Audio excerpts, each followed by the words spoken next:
Welcome to the Western Pacific Fishery Management Council's Fish Forever podcast about sustainable fishing through effective stewardship in the U.S. Pacific Islands. In this episode, we take a look at how evolving technology has changed the way they catch fish in American Samoa and elsewhere.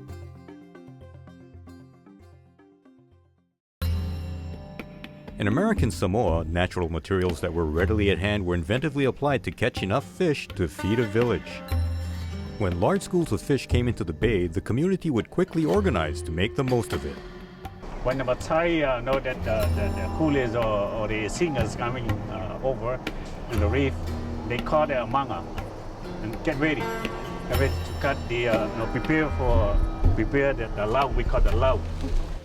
The community would quickly organize to build a lau, which was roughly similar to Hawaiian-style hukilau net. Hundreds of palm fronds were tied together to form a barrier net that was hundreds of yards long.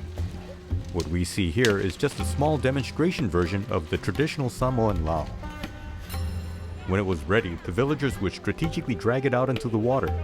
The idea was to get the line of palm fronds on the seaward side of the school, then use it to push the fish toward shore. To us, it's just a line of leaves, but to the fish, it's a barrier to be avoided. This barricade, usually worked by fishers working elbow to elbow, was steadily drawn into the shallow water of the bay, herding the school toward the shore where they could be easily speared or scooped up. Eventually, natural fibers were replaced with synthetic materials that were lighter and easier to handle. Many fishers quickly adopted gill nets made of monofilament. Gill nets used to be made by hand. Thousands of knots would be painstakingly tied one by one to make a single piece of net about 100 feet long. Today, they're made by machines. These monofilament nets don't need a lot of people to handle them. On this day, it took just 3 people and an outrigger canoe to get the job done. The canoe delivers the net to the spot, and 2 swimmers set it in place. This is a huge difference from the traditional Samoan lau that required dozens of people to deploy. When it's all ready to go, the person in the canoe uses his paddle to startle the fish toward the gill net. That's all it takes to get a boatload of fish in just a couple of hours. Sometimes it takes only a small change in technology to make it easier for a few people to catch enough fish to feed a lot more. For them, this really is a way of life and not just a pastime. Just as newer materials made fishing the inshore waters more effective, mechanization and advanced synthetic lines have increased the range and scale of fishing. Engines and propellers have replaced mussels and paddles. Larger boats and crews have overtaken outrigger canoes.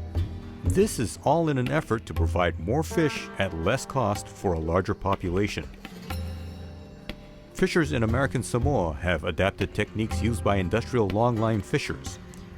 They bait and drop hundreds of hooks along a heavy monofilament main line to catch pelagic fish out in the deep blue. We take 8 to 10 miles of the main lines. So we use the 700-pound test on the main lines, and we use the 250-pound test for the hooks and the snap.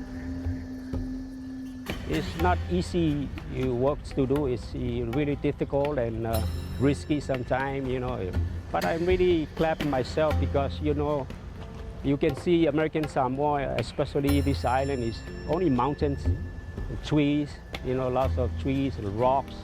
This is the only future of the American Samoa.